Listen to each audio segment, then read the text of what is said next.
참 아름다워라. 주님의 세계는 저 솔로몬의 옷보다 더 고운 백합화. 주 찬송하는 듯 저 맑은 새소리 내 아버지의 지으신 그 솜씨기 또다. 참 아름다워라. 주님의 세계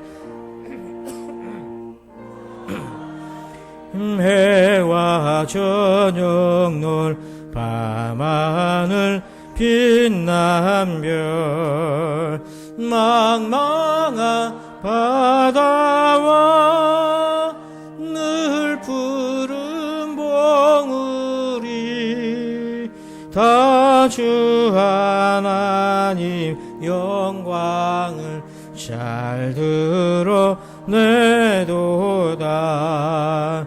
참 아름다워라. 주님의 세계는 저 산에 부는 바람과 잔잔한 시냇물 그 소리 가운데 주 음성 들리니 주 하나님의 큰 뜻을 날 듯하도다. 아멘. 할렐루야. 우리 함께 430장 주와 같이 길 가는 것 우리 박수하면서 우리 하나님께 찬양 영광 올려드립시다. 430장입니다.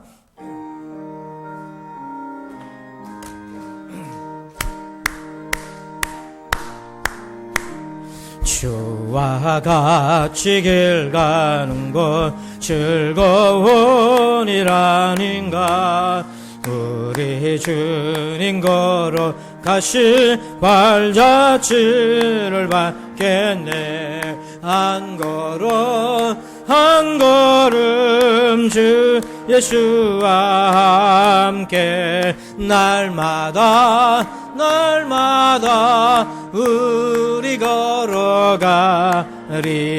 어린아이 같은 우리 미련하고 약하나 주의 손에 이끌려 생명길로 가겠네. 한 걸음 주 예수와 함께 날마다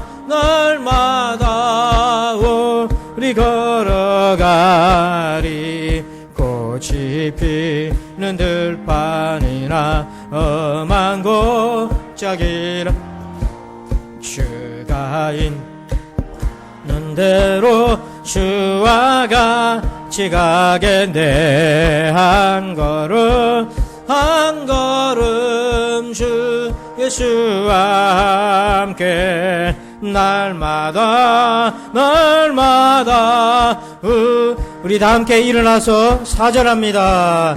옛 선지자 헤롯 같이 우리들도 천국에 들려 올라갈 때까지 주와 아멘. 한 걸음 주 예수와 함께 날마다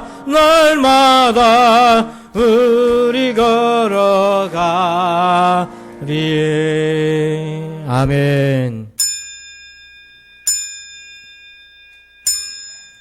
여호와께서 자기를 사랑하는 자들은 다 보호하시고 악인들은 다 멸하시리로다. 아멘.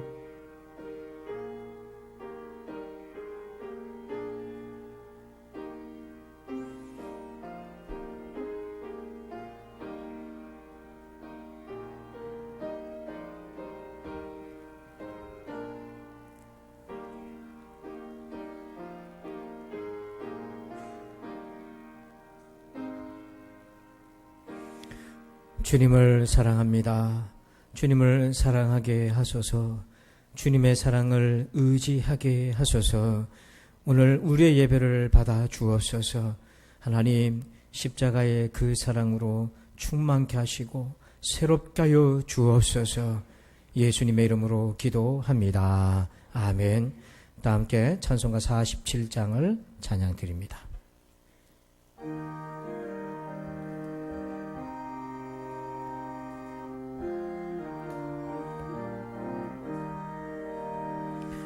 하늘이 부르고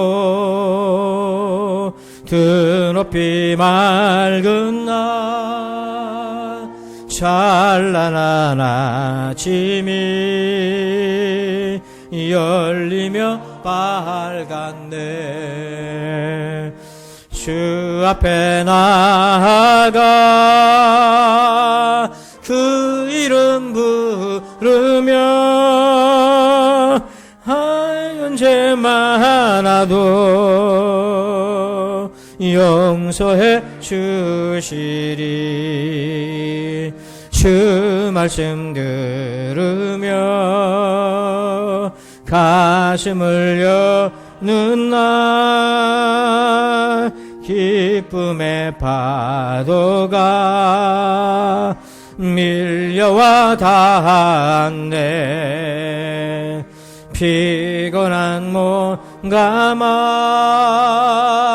평안히 쉬는 날 성전에 나와서 주 찬양하리라.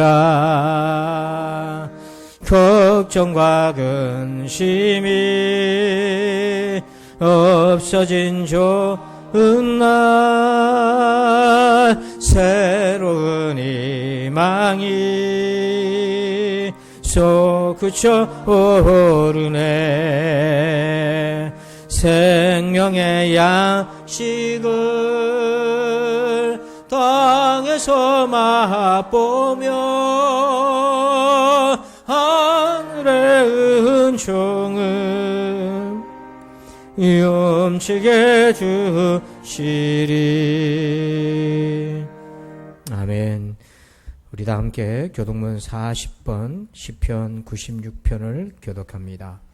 새 노래로 여호와께 노래하라. 온 땅이여 여호와께 노래할지어다.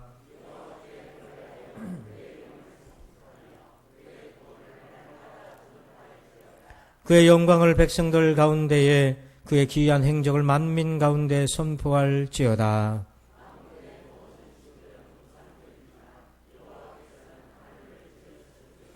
존귀와 위엄이 그의 앞에 있으며 아름답고 거룩한 것으로 여호와께 예배할지어다. 하늘은 기뻐하고 땅은 즐거워하며 바다와 거기에 충만한 것이 외치고 그때 숲의 모든 나무들이 여호와 앞에서 즐거이 노래하리니 그가 의로 세계를 심판하시며 그의 진실하심으로 백성을 심판하시리로다. 아멘. 나는 전능하신 아버지 하나님 천지의 창조주를 믿습니다.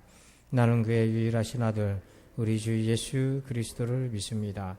그는 성령으로 잉태되어 동정녀 마리아에게서 나시고 본디오 빌라도에게 고난을 받아 십자가에 못 박혀 죽으시고 장사된 지 사흘 만에 죽은 자 가운데에서 다시 살아나셨으며 하늘에 오르시어 전능하신 아버지 하나님 우편에 앉아 계시다가 거기로부터 살아있는 자와 죽은 자를 심판하러 오십니다. 나는 성령을 믿으며 거룩한 공교회와 성도의 교제와 죄를 용서받는 것과 몸의 부활과 영생을 믿습니다. 아멘. 다 함께 자리에 앉으셔서 함께 찬양합니다. 나의 피난처 예수, 아무것도 두려워하지 말라 찬양 드립니다.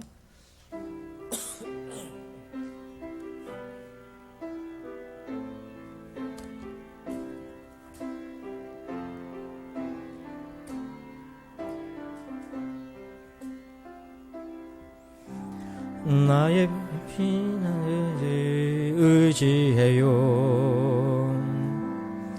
나의 피난처 예수 의지해요. 나의 가는 길에 거센 바람 몰아쳐와도 나의 피난처 예수 의지해요. 나는 영원히 주님 사랑해요. 나는 영원히 주님 사랑해요. 나는 영원히 주님 사랑해요. 세상 어떤 것도 나의 사랑 끊을 수 없네. 나는 영원히 주님 사랑해요. 아바 아버지 나를 사랑하시니 나의 모든 것 주께 드려요. 아바 아버지는 여기 있으니 주님 영광 위하여 써주세요. 나의 피난처 예수, 나의 피난처 예수 의지해요. 나의 피난처 예수 의지해요. 나의 가는 길에 거센 바람 몰아쳐와도 나의 피난처 예수 의지해요. 아바 아버지 아바 아버지 나를 사랑하시니 나의 모든 것 주께 드려요. 아바 아버지 내가 여기 있으니 주님 영광 위하여 써주세요. 아무것도 두려워하지 말라. 아무것도 두려워 말라. 주 나의 하나님이 지켜주시네.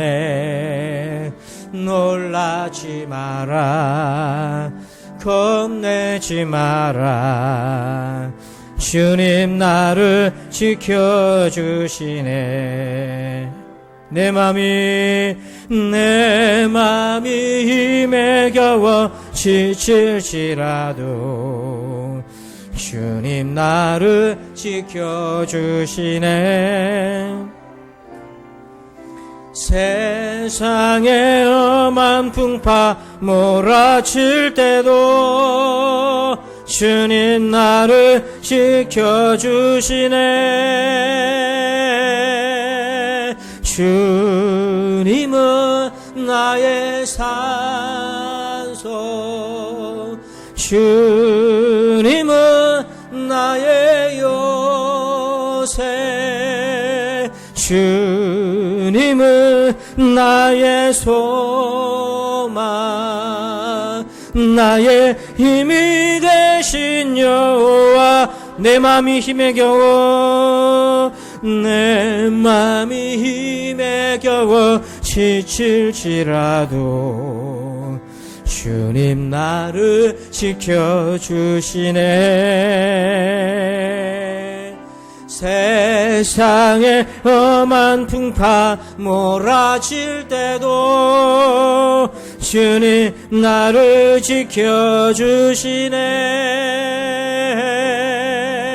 주님은 나의 산소, 주님은 나의 요새, 주님은 나의 소망, 나의 힘이 되신 여호와.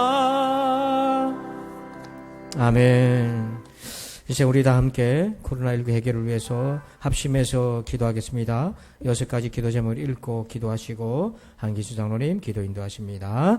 대한민국이 겸손 또 겸손하게 하나님을 두려워하게 하소서.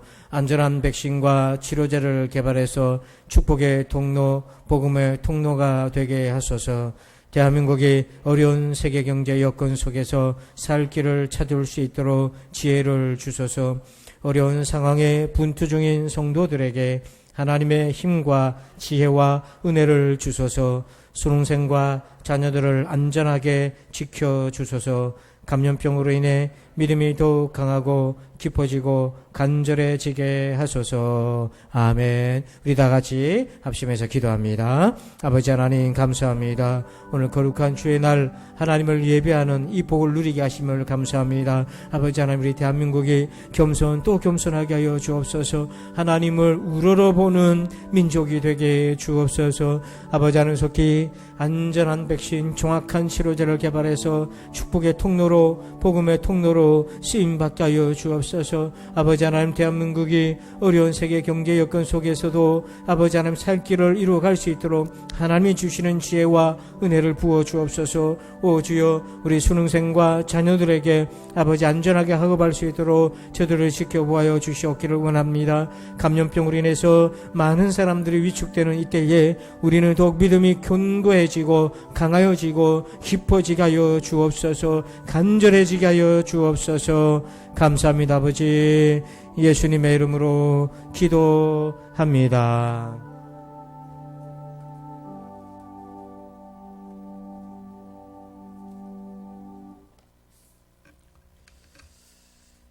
은혜와 진리 안에서 말씀과 빛으로 지혜와 권능으로 언제나 이 교회와 가정과 우리를 인도하시며 지키시는 신실하신 우리 하나님 아버지, 이 시간 모든 감사와 영광과 찬양 받아 주시옵소서. 이 시간 성령의 임재하심을 온전히 믿으며 영과 진리로 예배하오니 우리 예배를 기쁘시게 받아 주옵시고 성령 충만의 시간으로 우리를 인도하여 주시옵소서. 특별히 이 시간 원하고 바라고 기도하옵기는 하나님의 꿈이 우리의 비전이 되고 예수님의 성품이 우리의 인격이 되고 성령님의 권능이 우리의 능력이 되게 하시옵소서. 은혜의 우리 하나님 아버지, 이 시간 코로나 바이러스의 극복과 해결을 위하여 간절히 기도합니다. 오직 하나님만을 경외하며 새로운 일상의 우선순위와 최고 가치를 하나님께 두고 그 은혜를 구하는 결단과 믿음이 이 시간 있게 하여 주시옵소서. 그래서 어떠한 상황에서도 하나님의 사랑과 인도하심을 확신하는 예수 신앙으로 오직 하나님께서만 주시는 평안과 감사와 자유를 회복시켜 주옵시고 지속시켜 주시옵소서. 사랑의 우리 하나님 아버지, 이 시간 말씀 선포하시는 목사님께 하나님의 끝까지 사랑하심과 말씀과 성령으로 늘 충만케 하옵시며 전하시는 말씀이 우리의 삶의 중심에 언제나 선한 능력으로 응답하여 주시옵소서.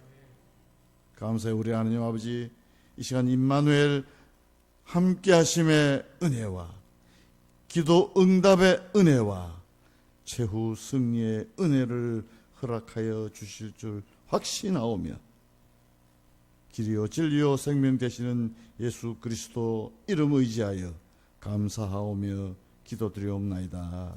아멘.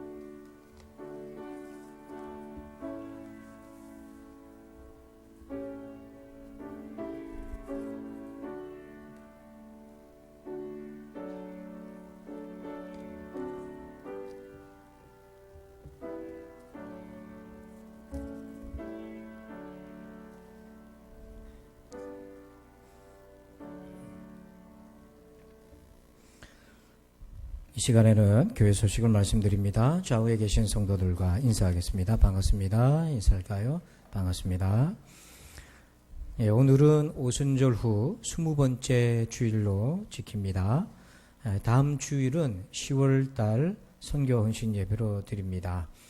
그리고 오늘부터는 사회적 거리두기 1단계로 완화가 되었는데 계속해서 만덕 지역에 또 요양병원 중심으로 확진자가 생기고 있습니다.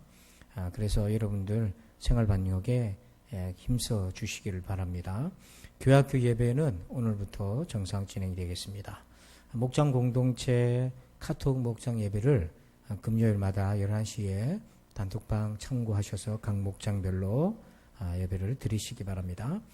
그리고 앞에 있는 현수막에 신앙 생존 훈련 프로젝트 첫 번째, 코로나19가 가져다 준 새로운 현실은 스스로 신앙을 챙길 수 있는 능력이 준비되어야 된다 하는 겁니다. 그래서 그 첫 번째로 방구석 성경 묵상 훈련을 시작하는데요. 이것은 신청을 하셔야 됩니다. 왜냐하면 제가 관리를 해야 되기 때문에, 그래서 신청서는 단톡방에 오늘 저녁쯤에 올릴 테니까 누구도 할 수 있어요. 혼자서 할 수 있는 겁니다. 그렇게 여러분들이 신청하시길 바라고요. 랜선 신방 DJ 이 마지막 이제 다음 주가 예담 6목장 순서가 되겠습니다. 감사하고요. 그 다음에 우리 T 성경 공부 교재가 이제 도착해 있는데 신청하신 분들은 사무실에서 교재를 받아 가시길 바랍니다. 오늘 중으로. 그리고 오늘은 2부 예배 마치고 각 기간 원래가 있겠습니다. 그리고 여러분 우리 교회 헌옷 기부함이 있는데 업체 사정으로 종료가 되었어요. 그래서 이제 더 이상 헌옷은 가지고 오지 않으셔도 되겠습니다. 그리고 오늘 예배 후에는 선풍기 교체 작업을 우리 남전도 회원들께서 좀 도와주십시오. 그래서 선풍기를 내리고 온풍기를 좀 달아서 교를 준비할 수 있도록 우리 남전도 회원들께서 원래 간단하게 하시고 협조를 부탁을 드립니다. 나머지 광고는 주부를 참고하시고요. 우리 지휘자 집사님은 목 감기가 와가지고 일부 예배를 드리고 가셨어요. 혹시나 해서 그래서 제가 대신 찬양을 했습니다. 양해 바라고요. 자, 이 시간에는 들으신 예물을 봉헌하겠습니다.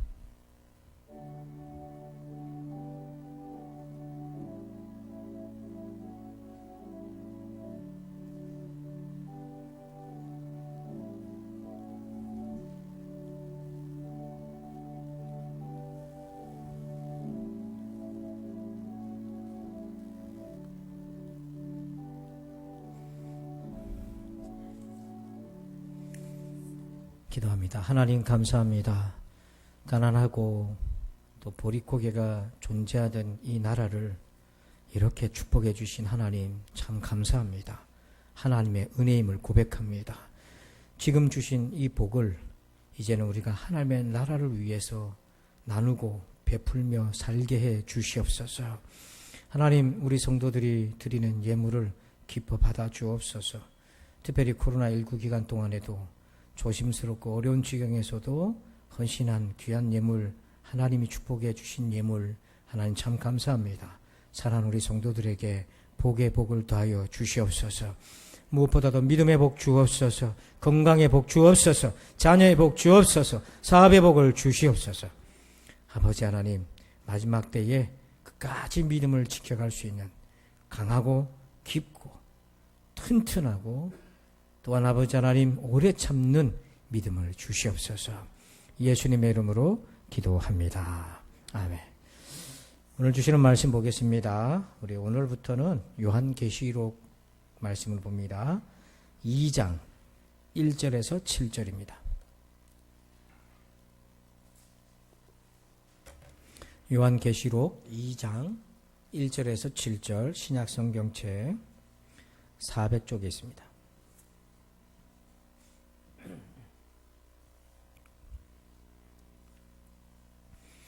계시록 2장 1절과 7절을 교독하겠습니다.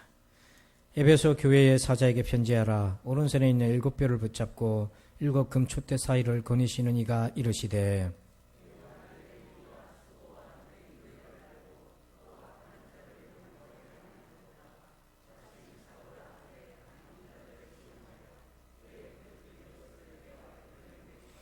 또 내가 참고 내 이름을 위하여 견디고 게으르지 아니한 것을 아노라.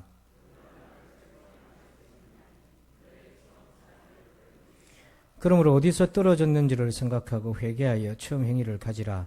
만일 그리하지 아니하고 회개하지 아니하면 내가 내게 가서 내 촛대를 그 자리에서 옮기리라.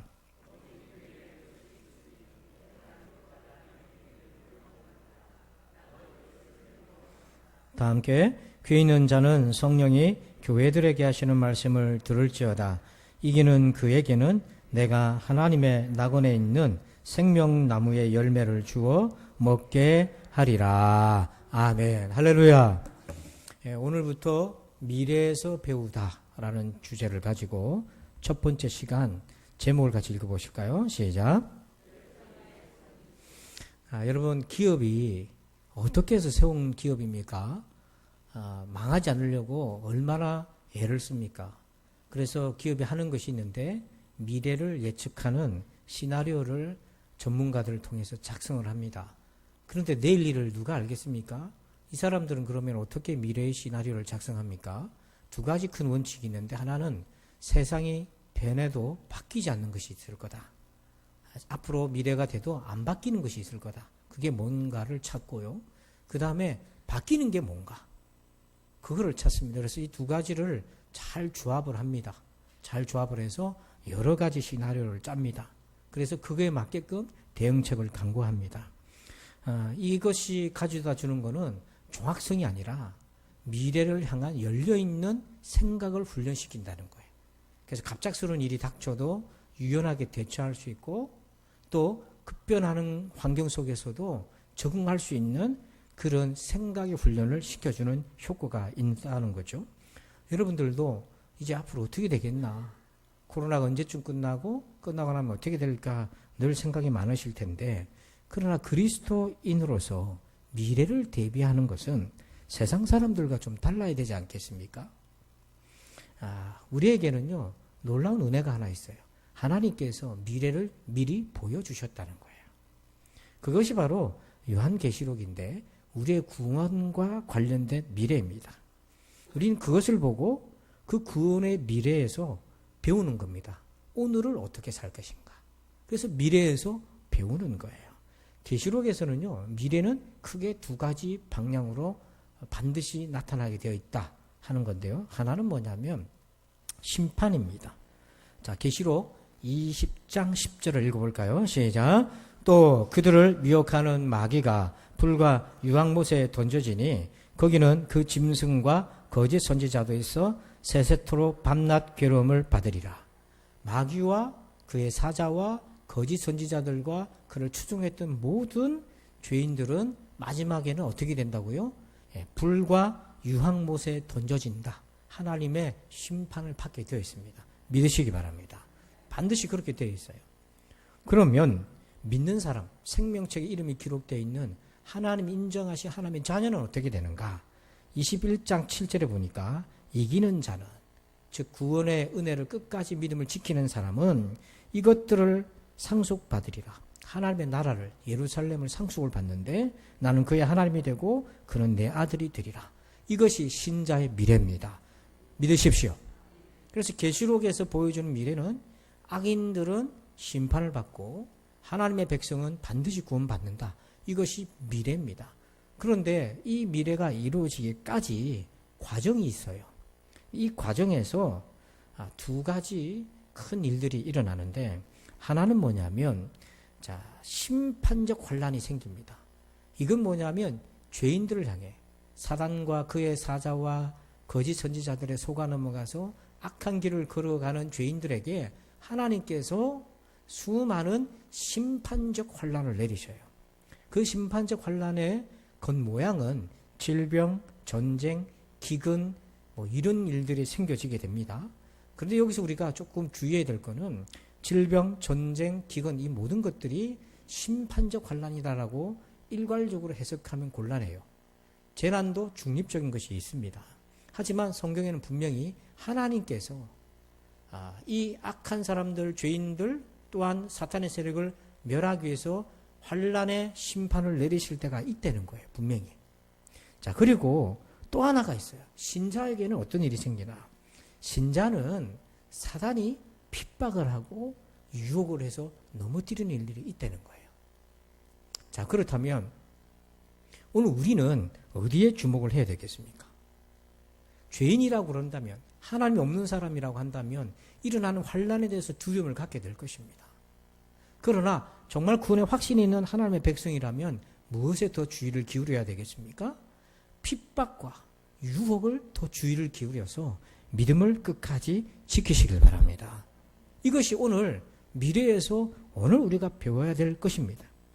지금도 코로나19로 인한 이 질병의 재난 속에서 정말 믿음을 잃어버리는 사람들이, 수많은 사람들이 생겨나고 있습니다. 자, 그들이 원래 믿음이 없어서 그랬는 것인지, 있었는데 그런 유혹에 넘어가는 것인지는 알 수 없으나 지금도 여전히 그런 일들이 일어나고 있고, 또 오늘 이 예배 가운데 있는 여러분들 심령 속에서도 이런 일들이 일어나고 있을 겁니다. 자, 그러면 우리가 어떻게 이 사탄의 공격과 핍박, 유혹을 극복하고 이기고 정말 하나님의 나라를 상속받는 믿음의 사람이 될 수 있을까?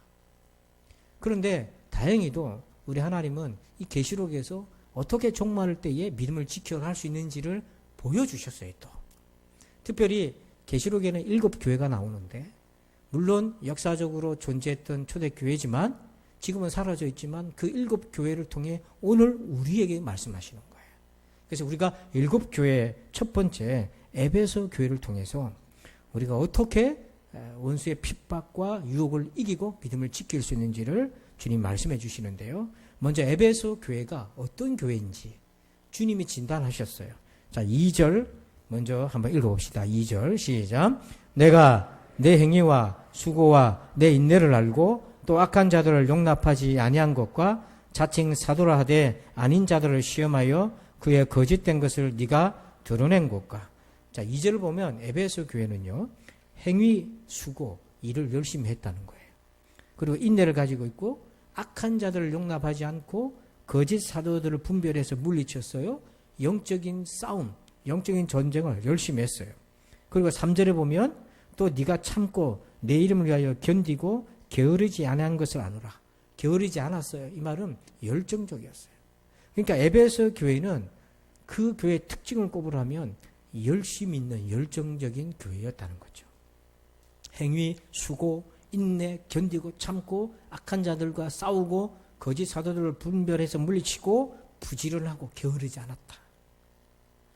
얼마나 정말 훌륭하게 사역을 감당했던 그런 교회인지 몰라요. 근데 이 에베소 지역에는요, 이 우상 신전의 본거지였어요. 거기에 보면 아데미 신전이 있는데, 에베소 지역에 그 당시에 이 아데미 신전의 규모가 길이가 120m예요. 길이가. 그리고 폭이 73m예요. 높이가 여러분 보다시피 18m 정도 되고요. 거기에 성전의 기둥들이 있잖아요. 저 기둥의 숫자가 117개나 됩니다. 엄청난 규모의 아템이라고 하는 여신을 섬기는 신전이 거기에 있던 곳이 에베소예요.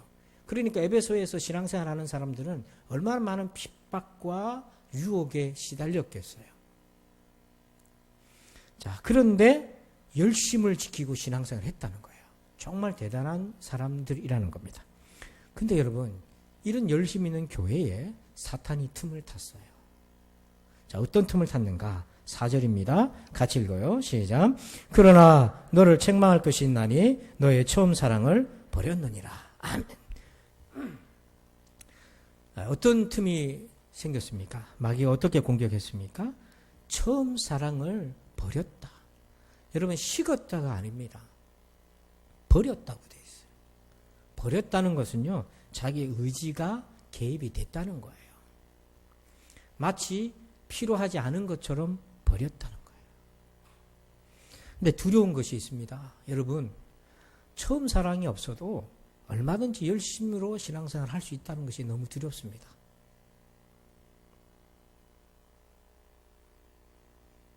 하나님을 사랑하는 것이 없는데 열심으로 신앙생활을 할 수 있다는 것이 너무 두려워요. 요한복음 5장 42절에 다만 하나님을 사랑하는 것이 너희 속에 없음을 알았노라. 예수님이 그렇게 열정적이었던 바리새인들을 향한 진단이었어요. 정말 바리새인들 열심으로 율법을 다 지키고 열정적으로 살았지만은 예수님 보시니까 그들 속에 하나님의 사랑이 없었어요. 이것이 가능하다는 거예요. 그러면 사랑이 없는데, 하나님의 사랑이 없는데 열심으로 신앙생활을 하면 그 결국은 어떻게 되는가?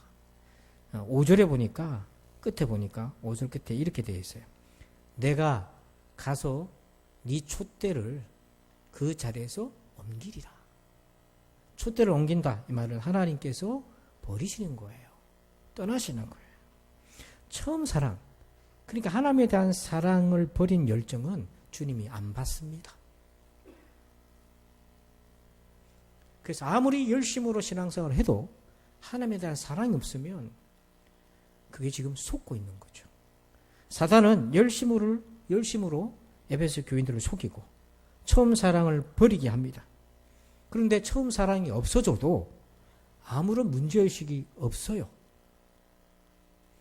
여러분, 지금도 사단은 열심히로 신앙생활하는 사람들에게 처음 사랑을 버려도 무방한 것처럼 속이고 있다는 거예요. 그러면 처음 사랑이 뭡니까?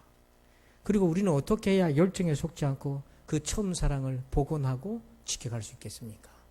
3가지 주님의 음성에 들어보십시오. 첫 번째 제목을 읽어봅니다. 시작. 열정은 사랑이 아니다. 요한일서 4장 10절에 사랑은 여기 있으니 우리가 하나님을 사랑한 것이 아니요 하나님이 우리를 사랑하사 우리 죄를 속하기 위하여 화목제물로 그 아들을 보내셨음이라. 아멘. 우리가 태어나서 사랑이라는 것을 언제 처음 경험하게 되죠? 부모님으로부터 경험하잖아요. 부모님의 양육과 돌보심을 통해서 경험합니다. 그런데 그것이 전부라면 우리는 정말 실망하게 될 것입니다. 왜냐하면 우리에게는요 아가페라는 사랑이 있어요.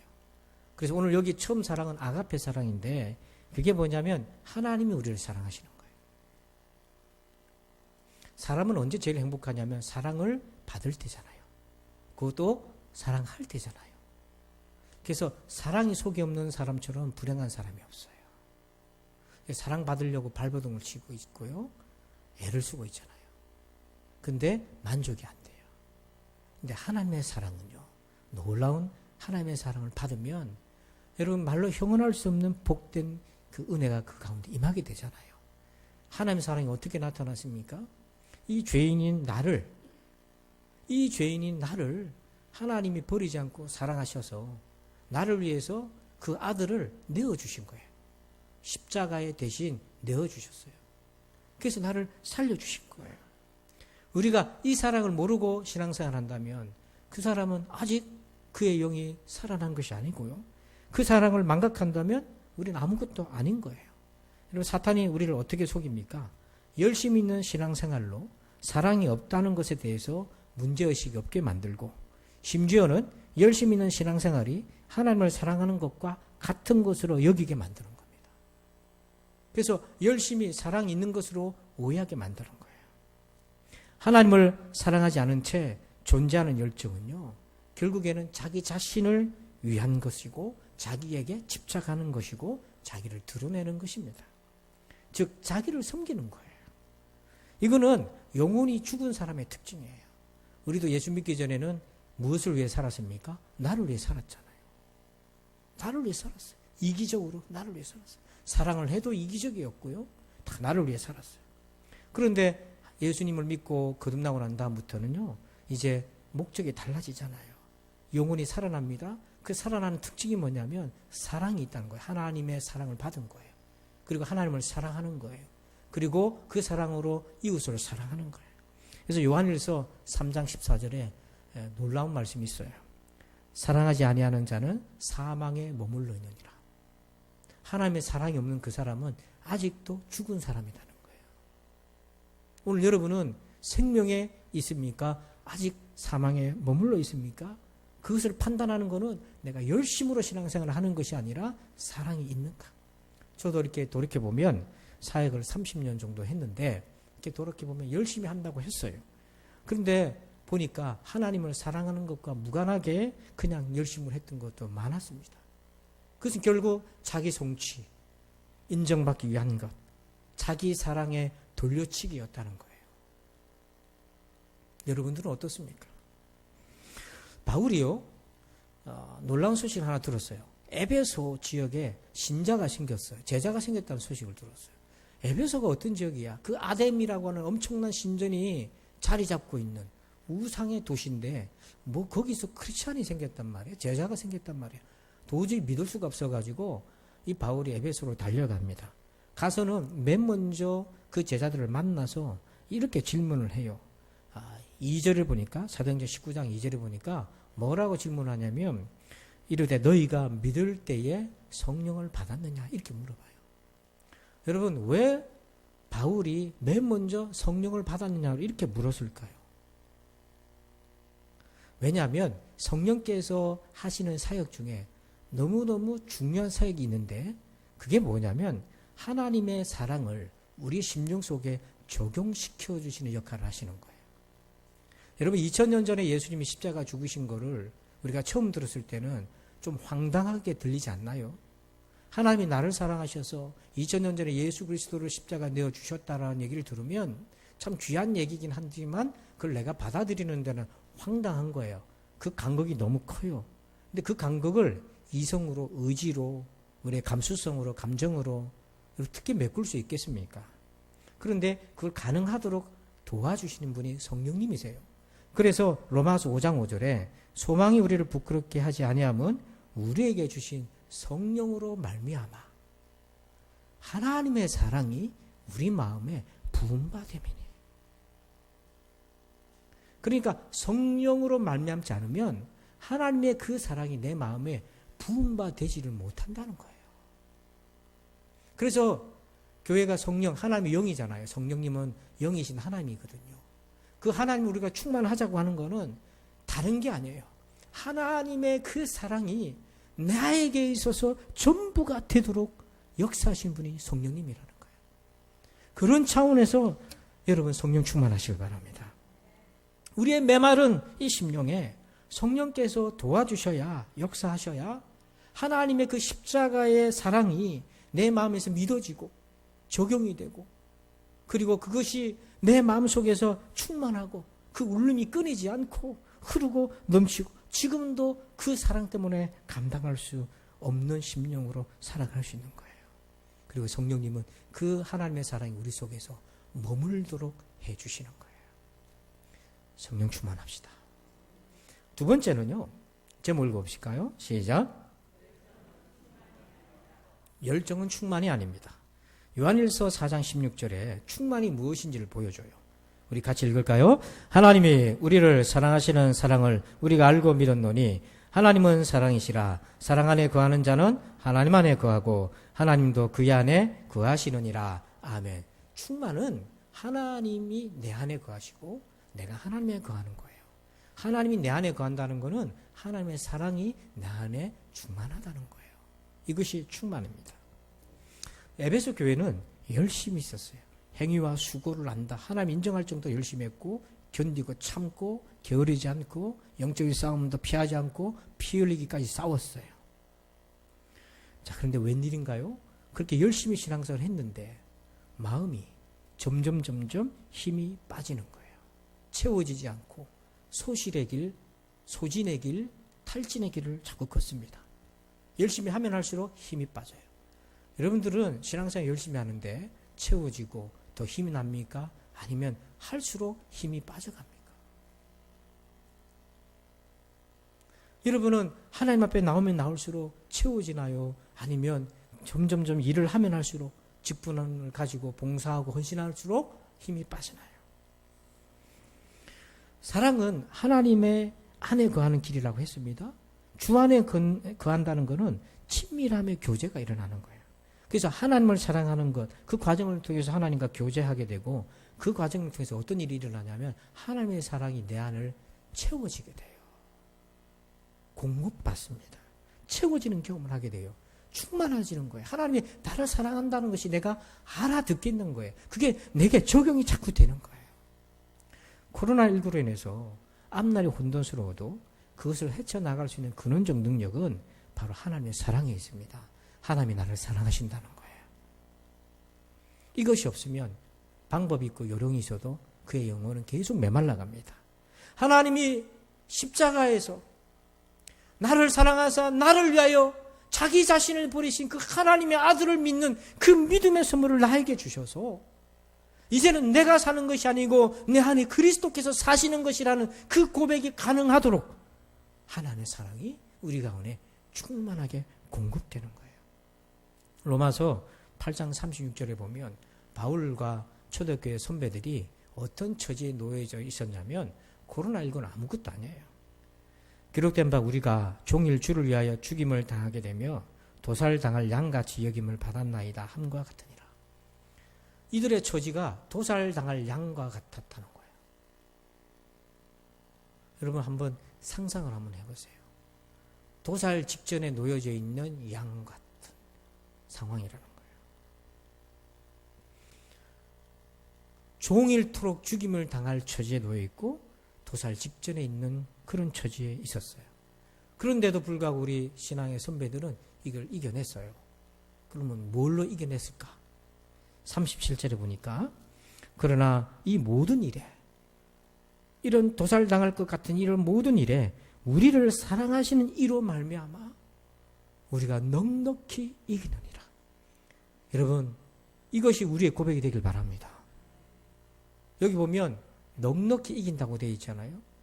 오늘 주일 예배를 드릴 때 겨우 나오신 분들도 있을 겁니다.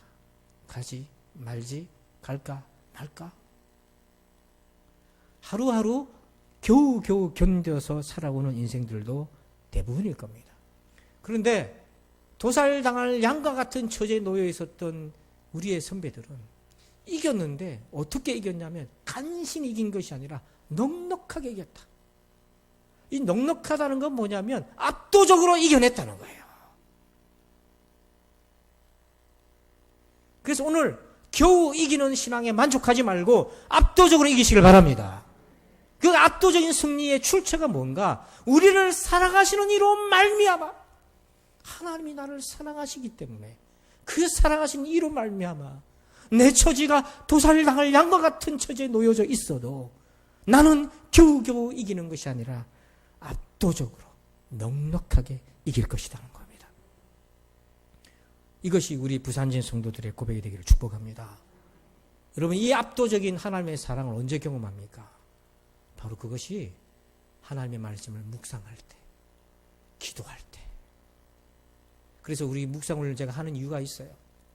이 묵상훈련, 하나님의 말씀으로 묵상하고 기도의 세계로 들어가고 하나님과 교제하면 하나님의 사랑이 공급받습니다. 충만하게 됩니다. 그러나 크리스찬이 묵상하지 않고 기도하지 않는다면 그런 열정에 속게 됩니다. 마지막 세 번째는요. 3번째 읽어봅시다. 시작. 열심 있는 사람에게 항상 뒤따르는 부작용이 있어요. 5절 말씀 보니까 그러므로 어디서 떨어졌는지를 생각하고 회개하여 처음 행위를 가지라. 만일 그리하지 아니하고 회개하지 아니하면 내가 네게 가서 네 촛대를 그 자리에서 옮기리라. 얼마나 무서운 말씀입니까? 촛대를 옮긴다는 건 내가 너를 버린다. 하나님이 떠나신다는 거잖아요. 처음 사랑을 버린 채 그대로 살면 이렇게 된다는 거예요. 하나님 우리에게 기회를 주신 거예요. 어떻게 그러면 합니까? 먼저 어디서 떨어졌는지를 생각하라. 이 말은 내가 사랑을 어디서 버렸는지, 언제 버리게 되었는지를 생각하라. 생각이라는 것은 기억을 해내라. 기억을 하라는 겁니다. 내가 무엇 때문에 사랑을 잃어버렸는지를 기억하라. 그리고 회개하라. 왜 회개합니까? 그것이 죄라는 거예요. 나로 하여금 사랑을 잃어버리도록 만드는 유발하는 사건과 사람들이 많습니다. 그런데 그로 인해서 내가 사랑을 잃어버렸고 버렸잖아요. 그건 죄라는 거예요. 그리고 처음 행위를 가지라. 이 말은 처음 사랑을 회복해라. 복원하라는 겁니다. 그럼 왜 이 에베소 교인들이 처음 사랑을 버리게 됐는가? 잃어버렸는가? 왜? 이렇게 열심 있는 사람이 왜 처음 사랑을 버렸을까?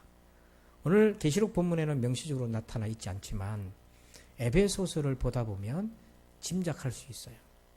요한일서 4장 20절을 보면 누구든지 하나님을 사랑하노라 하고 그 형제를 미워하면 이는 거짓말하는 자니 보는 바 그 형제를 사랑하지 아니하는 자는 보지 못하는 바 하나님을 사랑할 수 없느니라. 하나님을 사랑하는 사람은 그 형제를 하나님을 사랑한다 해놓고 형제를 미워하면 거짓말장이라는 거예요. 이 말이 무슨 말이냐면 하나님을 사랑하는 사람은 마음속에 미움이 들어오면 불편해서 못 견딘다는 거예요.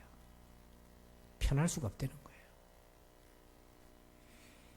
그러니까 지금 처음 사랑을 잃어버리게 된 촉발된 계기가 뭐냐면 바로 미움이 들어온 겁니다. 미움이 들어왔어요. 그 미움이 왜 들어왔나? 열심히 하는 사람에게 미움이 들어옵니다. 여러분, 열심히 하는 사람에게 미움이 들어와요. 그리고 치열한 영적인 싸움을 싸우는 사람에게 미움이 들어온다는 거예요. 너무나 아이러니하게도 그렇습니다. 사단이 영적인 싸움을 우리가 할 때에 그냥 쉽게 물러가지 않습니다. 우리에게 지뢰를 던지고 가요. 그 지뢰가 뭐냐면 미움의 감정인 거예요. 여러분, 사탄과 싸울 때, 죄와 싸울 때는 원수를 바로 정해야 됩니다. 에베소서 6장 12절을 보면 우리의 씨름은, 우리가 영적으로 싸우는 것은 대상은 혈과 육이 아니다. 혈과 육은 사람이라는 거잖아요. 그게 아니고 통치자들과 권세들과 이 어둠의 세상 주관자들과 하늘에 있는 악의 영들을 상대한다. 통치자들, 권세자들, 이게 뭐냐면 권력. 여러분, 권력이 어둠의 손에 들어가면 얼마나 파괴적입니까? 그 권력과 사단의 세력과 우리가 치열하게 전투하고 싸우는 것이지 사람과 싸우는 것이 아니다는 겁니다. 자, 그러나 우리가 경험적으로 압니다. 사람이 미운 짓을 하는 사람이 있고요. 나쁜 짓을 하는 사람이 있고 악한 짓을 하는 사람이 있어요. 있지요? 대답 안 해도 압니다. 여러분 인생 살면서 그런 사람들 다들 만나봤을 텐데 그러다 보면 자연스럽게 미움이 생겨요. 유발을 시켜요. 그 어떻게 하란 말인가? 여러분, 악한 사람이 있고 미운 짓을 해서 우리 마음을 상처를 주고 악한 감정과 미움을 유발시키는 사람이 있는데 그 마음이, 내 마음속에서 그 미움이 끝까지 가면 안 된다는 거예요. 일시적으로 발생을 할 수 있지만 그게 끝까지 그걸 가지고 가면 안 된다는 얘기인 거예요. 시편 37편 7절과 8절에 자기 길이 형통하며 악한 꾀를 이루는 자 때문에 불평하지 말지어다. 분을 그치고 노를 버리며 불평하지 말라. 오히려 악을 만들 뿐이라. 나한테 해코지하고 나쁜 짓을 했는데 더 잘되고 그걸 쳐다보니까 하나님 안 계신 것 같고 분도 나고 화도 나고 괴롭고 누구나 당연히 그런 감정을 가지잖아요. 저도 그렇잖아요. 그런데 그 감정을 계속 가지고 가면 어떤 일이 생긴다? 내가 악을 만들게 된다는 거예요. 아니, 나를 마음 아프게 하고 괴롭힌 거는 딴 사람인데 그런해서 내가 악을 만들게 되면 이게 이중 손해를 내가 또 보는 거잖아요. 어리석다는 거죠. 그렇게 하지 말라는 거예요. 근데 어떻게 그렇게 안 할 수가 있느냐 하는 겁니다. 어떻게 해야 되냐면 그럴 때는요, 긍휼의 마음을 가져야 되는 거예요. 그러니까 미워하는 사람을 사랑하라 그러면 먹히지 않아요. 미운데 어떻게 사랑이 됩니까? 미워하는 사람을 사랑할 수가 없잖아요. 그런데 그 사랑으로 나아가게 만드는 열쇠가 있어요. 그게 뭐냐면 긍휼이라는 거예요. 불쌍히 여기는 거예요. 긍휼하게 여기는 거예요. 그 말은 그 사람도 죄인이라는 거예요. 저 영혼도 아픈 사람이라는 거예요. 그의 영혼도 병든 자라는 거예요. 그런 시각에서 보면 긍휼의 마음이 싹을 트기를 시작해요. 시간이 걸려도. 여기에는요, 안목이 좀 필요합니다. 여러분, 탕자를 볼 때 긍휼의 시점이 얼마나 중요한지를 볼 수가 있는데, 여러분, 탕자가 타락을 했어요. 그래서 허랑방탕하게 자기 정욕을 쓰잖아요. 만약에 그것이 그의 인생의 한 시점에서 일어난 것이 탕자의 전부였다 그런다면 지옥과도 싸죠. 그렇게 되는 거예요. 그런데 그 탕자가 시간이 경과하면서 사업이 망하고 사람도 다 떠나고 인생에 배신당하고 그래서 자기 죄를 깨닫고 회개하고 하나님과 아버지 앞에 돌아오기 시작하잖아요. 돌아와서는 변화되면서는요, 아버지에게 그렇게 충성하는 종이 됩니다. 종과 같은 아들이 돼요. 헌신적으로. 자, 이런 긴 스펙트럼으로 보면 탕자를 향한 긍휼의 마음을 가질 수 있어요. 그런데 당장에는 타락한 일만 보이잖아요. 그러면 긍휼의 마음도 생기질 않아요. 근데 우리가 조금 길게 보자는 거예요. 지금은 당장은 타락해서 마음 아프게 하고 후벼 파는 사람 같이 살지만 이 영혼도 언젠가는 어떤 시점에서 바뀌어서 하나님을 예배하고 찬양하는 사람이 될 수 있지 않겠나. 거꾸로 우리에게 적용해 보자면 우리가 실수하고 잘못했을 때가 있잖아요. 그 시점에. 근데 그 시점이 나에 대한 전부의 모습이라고 누군가가 그렇게 판단하고 나를 정죄한다면, 그렇게 본다면 우리 얼마나 억울하겠어요. 그런데 누군가는 나를 향해 긍휼을 베풀어 줍니다. 지금은 당장은 타락한 모습이고 실추한 모습이요 실패한 모습이지만 시간이 지나서 이 사람이 변화되어서 주님 앞에 다시 돌아와서 새로운 그릇이 될 수 있을 거고 더 성숙해질 것이다. 이런 열려져 있는 긴 아버지의 마음으로 우리를 받아준다면 우리 어떤 변화가 우리에게 생기겠어요? 그러니까 하나님은 우리를 부르실 때에 내가 실패하고 좌절하고 죄 가운데 있었던 그 특정한 시점으로만 나를 본 것이 아니고 저가 나의 사랑을 안다면 얼마나 귀한 그릇이 될 것인가를 보셨다는 거잖아요. 그렇다면 우리도 그렇게 해야 된다. 여러분, 미움에서 사랑으로 그냥 갈 수 없어요. 저도 목회하다 보면 정말 잘하는 성도가 있지만 마음 아프게 하는 성도도 있어요. 그래서 미움도 생겨요. 그런데 문제는 그것이 끝까지 가면 이거는 안 된다는 거예요. 그래서 저는 지금 쉽게 얘기하는 것이 아닙니다. 정말 무거운 내용이에요.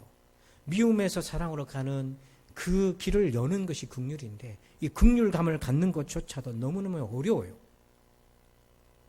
그러니까 우리가 영적인 싸움에서 생긴 미움이 긍휼을 통해서 제자리를 찾기까지에는요 시간이 소요가 됩니다. 그게 금방 무슨 딱지 떼듯이 떼는 게 아니에요. 회복하는 데 시간이 걸려요.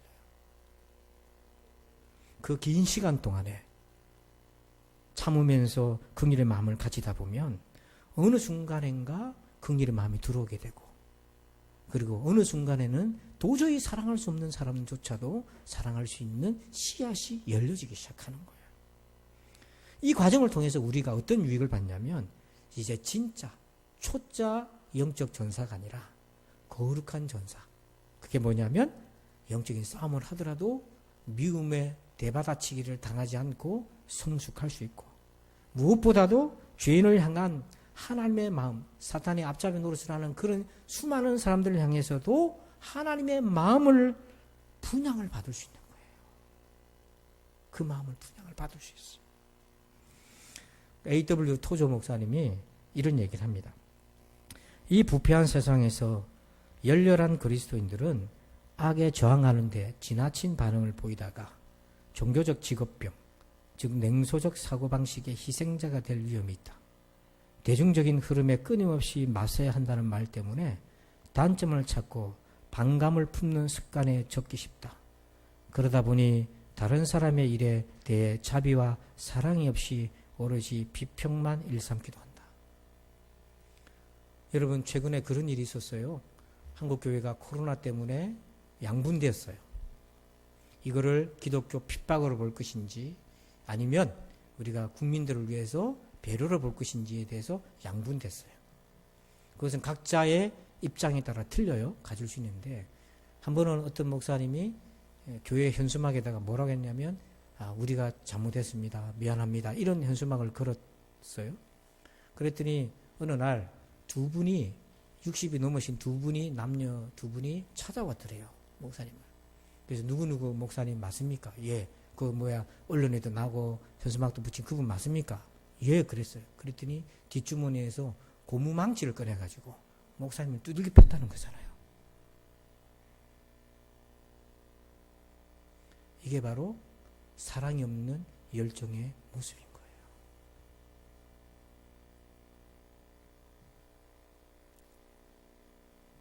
지금 사단은 한국교회를 이렇게 침투하고 있어요. 누구든 예외가 아닙니다. 좌든 우든 예외가 없어요.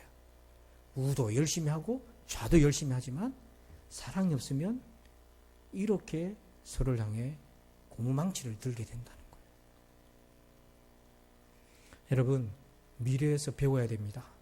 하나님의 말씀 계시록 미래에서 배워야 돼요.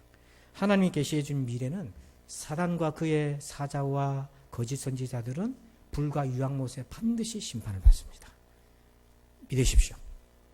생명책에 이름이 있는 자는 하나님의 나라를 상속받습니다. 그러나 그 과정 속에서는 신자는 사단의 핍박과 유혹을 받게 됩니다. 그래서 많은 사람들이 떨어져 나갈 수 있어요. 그러면 어떻게 내가 그 미래에서 배워서 오늘을 살 것인가? 열심에 속지 않는 겁니다. 세 가지를 기억하십시오. 에베소 교회에서 배우세요. 열정은 사랑이 아니다. 열정은 충만이 아니다. 열정의 부작용을 경계하라. 그 무엇도 하나님의 사랑보다 앞설 수 없어요. 하나님을 사랑하십니다. 아버지, 열심에 속아서 처음 사랑을 잃어버리지 않도록 해 주옵소서. 처음 사랑을 복원해서 그 열심에 하나님의 사랑의 향기가 가득하게 하여 주시옵소서. 그래서 우리 성도들 심령 속에 하나님을 사랑하는 충만함으로 그들의 영혼이 채워지게 하여 주옵소서. 감사하며 예수님의 이름으로 기도합니다. 아멘. 우리 다 함께 자리에서 일어나셔서 송영 488장 1절을 찬양하겠습니다.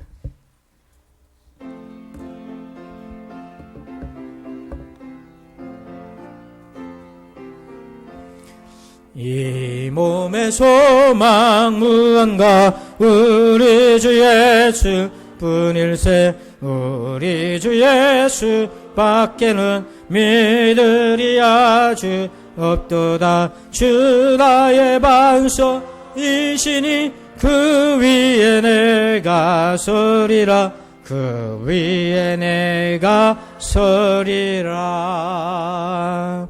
이제는 우리 구주 예수 그리스도의 은혜와 하나님 아버지의 그 크신 사랑하심과 성령님의 그 사랑에 적용하심에 놀라신 은혜가 오늘 사랑하는 우리 부산진 성도들 심령 속에 충만하여서 그 사랑으로 열심히 속지 않고 끝까지 사랑으로 살아가기 원하는 저들 위해 이제부터 영원토록 함께 계실지어다. 아멘.